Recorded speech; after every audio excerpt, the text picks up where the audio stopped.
Once upon a time, in a quaint little village bordered by lush, whispering woods, lived a sweet young girl named Little Red Riding Hood. She was known far and wide for the bright red cloak she wore, a gift lovingly stitched by her grandmother. Red Riding Hood was a lively and friendly girl, adored not only by her family, but by all the villagers.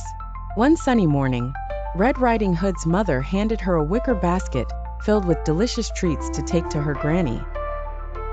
"Please take these to your granny, dear," her mother said. "She's been feeling under the weather, and will be delighted by a visit from you." "Of course, mother," chirped Red Riding Hood, slipping on her red cloak and grasping the basket. She bounced out the door, heading towards the path winding into the woods. The forest was a wonderful place full of tall, ancient trees whose leaves danced in the breeze. Birds sang joyous tunes, and little woodland animals peeked at her. As she ventured deeper, the chirping grew softer, and the path wove between darker, taller trees.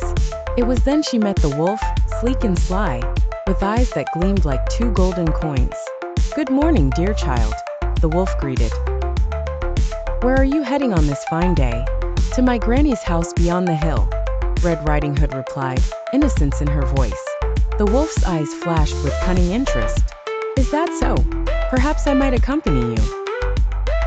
"No, thank you," Red Riding Hood said politely, remembering her mother's words to be wary of strangers. She continued her journey, but the wolf was already conjuring a devious plan, dashing ahead to Granny's cottage. The wolf arrived at Granny's quaint little cottage, hidden amongst blooming flowers and tall grass. Knocking lightly, he mimicked Red Riding Hood's sweet voice. "Granny, it's me, Red Riding Hood. Oh, do come in, dear," Granny called.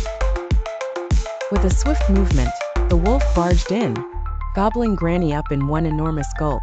Then, he slipped into her nightgown and settled into the bed, pulling the cover snugly up to his chin, waiting for Red Riding Hood. Not long after, Red Riding Hood knocked gently at the door. "Granny, it's me, Red Riding Hood," she sang out. "Come in, my sweet," the wolf answered, disguising his gruff voice. Red Riding Hood entered, noticing something peculiar. "Oh, Granny, what big eyes you have. The better to see you with, my dear," replied the wolf. "And Granny, what big ears you have. The better to hear you with, my dear." "But Granny, what big teeth you have," cried Red Riding Hood.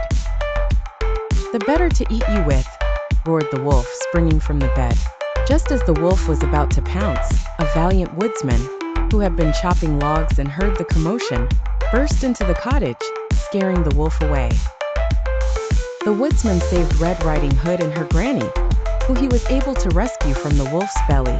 Both Granny and Red Riding Hood thanked the brave woodsman for his timely help, promising to be more careful in the future. From then on, Red Riding Hood promised to be more careful and never spoke to strangers again, no matter how charming they seemed. And so, Red Riding Hood, her granny, and the woodsman lived happily ever after. They each had a newfound appreciation for bravery and kindness, living peacefully in the village, with Red Riding Hood's story becoming a lesson for all the villagers about the importance of caution and courage.